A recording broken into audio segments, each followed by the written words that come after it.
Makoko waa mid ka mid ah xaafadaha isku raranka ah ee ugu caansan qaaradda Afrika. Bulshadan ku nool dusha sare ee biyaha ayaa adeegsada doomo laga sameeyay alwaax, taasi oo ah gaadiidka kaliya oo ay isticmaalaan, sidoo kalena waa kuwa ku nool kalluumeysiga. Sida la rumaysan yahay, waxaa halkan la deegaamay qarnigii 19aad, si gaar ah waxaa loo xusaa sanadkii 1962. xaafadan waa midda saddexaad ee ugu weyn caasimadda Lagos ee dalka Nigeria. qiyaas la sameeyay ayaa tilmaamaysa in ay Makoko ku nool yihiin ku dhawaad 400,000.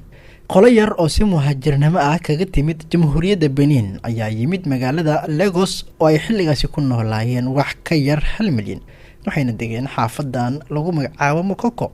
bulshada halkan ku nool waxay ku hadlaan luqadda Faransiiska iyo luqadaha kale oo ay ku hadlaan dadka reer Nigeria. la yaabka ay leeyihiin bulshadan ku caanbaxday kalluumeysiga ayaa ah in ganacsigooba lagu kala iibsado doomaha korkooda.